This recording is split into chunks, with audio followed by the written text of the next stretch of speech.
I rise to speak on the Energy Legislation Amendment Licence Conditions Bill of 2020. And I follow on from our lead speaker, who's given us a lot of detail and understanding of what this bill actually does. Overarchingly, we're opposing the bill, and overarchingly the reason we're doing that is because this bill actually is another example of how the government is taking away powers from agencies and putting too much power sometimes, and in this case certainly the situation, in the minister's hands when it's completely unnecessary, given the fact that the Essential Services Commission, that the powers are being removed away from, taken from by the minister, actually have put forward a solution, which a recommendation to address the issues that were concerning the customers. So we've seen this before with this minister, where she's taken powers away from the AEMO, the Australian Energy Regulator Operator, and the Australian Electricity Regulator as well, Energy Regulator. So here we go again with the Essential Services Commission. And the reason it is so concerning is this Essential Service Commission was set up to protect and assist the customer, with that in mind. And the Commission's primary objective was to protect the long-term interests of the Victorian consumer with regard to price, quality and reliability of essential services. And it's on that note that I would like to discuss my disappointment at receiving recently a letter saying that a project in my electorate, the Tirrandarra three-phase power upgrade, would not go ahead. And the rationale given was it's not valid to treat gross regional output as an economic benefit. This is really disappointing, but it does provide an opportunity for the Victorian government, as it says in the letter that rejected the project, for the community members there to seek other avenues, such as through the Victorian government, to progress these upgrades. So when we see that the rationale for not going ahead with that is because of the not understanding the importance of gross regional output, I find that that's a really disappointing statement. And I know Bruce Knowles from Tirrandarra and the community there, who are pushing for this project, and the United Dairy Farmers of Victoria, have all been putting forward the potential for growth in the agriculture community, particularly dairy, and that right now in COVID, when we've got the need for projects in the regions, particularly to increase the opportunities for jobs, it's projects like this one that will bring power, which will provide reliability, access to three-phase power, which is needed for industry, particularly the dairy industry. We've got opportunity to see using food production in Victoria as the demand for food continues to grow around the world. That hasn't gone away. It's a real shame that all that work that led by Bruce Knowles and the United Dairy Farmers Victoria and the team out in Western Victoria who represent them locally, who have pushed that project.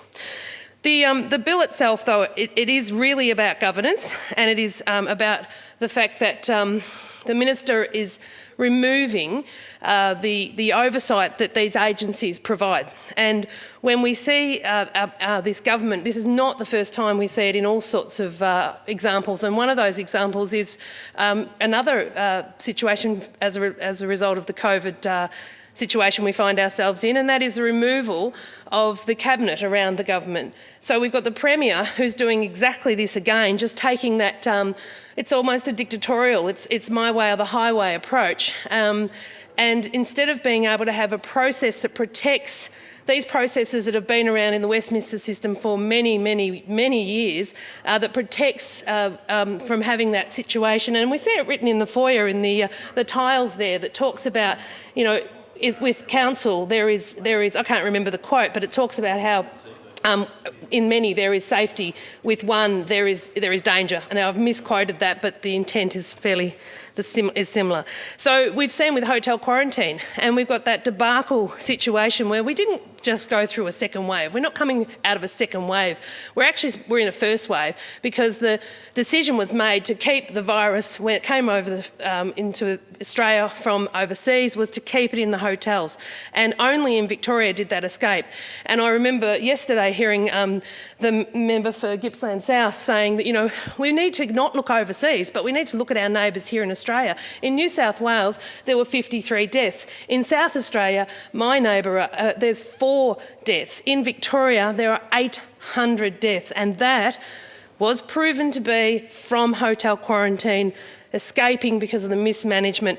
And that I come back to the rationale that I'm actually discussing, and that is lack of governance, lack of process. And here we see it again with this bill, with the minister grabbing more power and removing the power from agencies which provide that oversight and protection. It's a signal, or it's a sign of this government. It's a symptom of this government I see a lot. In my electorate recently, we had a project called the Mortlake Road development, where a large amount of units were being constructed. Now, the community deserve the ability to have some consultation around what goes on in their neighbourhood.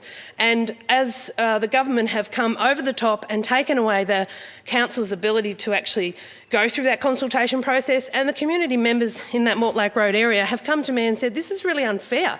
Why are we unable to have our voices heard about this development that will affect us? Now, I'm not saying they're against it. I'm not saying I'm against it. I'm saying that consultation process is the right of the community. It's why we come into the parliament here, to get debate happening, to make sure there's consultation. So I see too many times, and I could go on about some bills that have been put in and rushed through without consultation.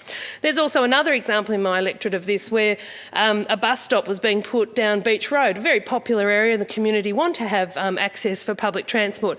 But the members there were saying, just let us consult about where the best place is. Use the local knowledge. We live here, and we want people to enjoy the precinct as well. John Hudson called me and just said, do you mind trying to just get some time so the discussion can take place with the locals? Whilst I made that representation to the minister, it was completely ignored. The bus stop just got built. No one got to have any discussion about it. And, I think we live in a democratic society. I think democracy is incredibly important. And when I see processes like what's happening in this bill, I completely agree with the opposing of this bill, because at the end of the day, we must stand up for the importance of democracy. And no better example of where democracy has failed was removing that cabinet process around the Premier, and where he put his gang of 8 around him. He obviously determined who he was going to have so he could control that. And what we see is in Victoria a debacle. It's worse. It's not even a debacle. It's an absolute catastrophe. And we're going to see the fallout from this for the next decade.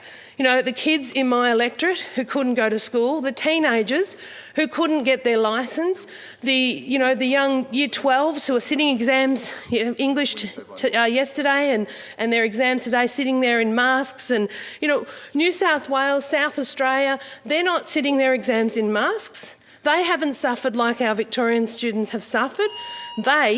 They will have very different results because they haven't had to stay home from school and try and manage the COVID situation in their lounge rooms, trying to get access, particularly in my area and many regional areas. I'm sure the member for Gippsland South would agree. Many of the kids couldn't even get access to the internet reliably. So how they could do their education and be competitive against our neighbours in New South Wales and South Australia, who they will compete for university spaces with, is absolutely a big disadvantage to our kids. Not to mention the elderly, the lonely, who were locked away and suffered the mental health challenges.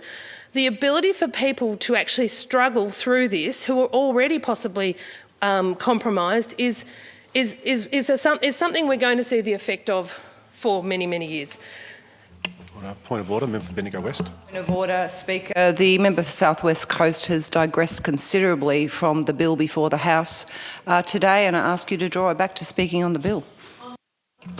The member for South West Coast on the point of order. On the point of order, I do understand what the member's saying, but I also bring the fact that this bill is about governance. It's about taking away the ability to have oversight and to put that oversight into one person's hands. I'm using these examples of how that is a really concerning challenge for us as people who've tried to make sure we uphold democracy. So I'm referring to that. I just asked the member to continue to relate her remarks to the bill. Well, I'll conclude by saying that it is something I think every member in this place should really consider. The example we have before us of how when one person decides that they're going to take all the power ends up is the example we're looking at of how Victoria is faring right now. And we will see economically, we will see emotionally for a very long time.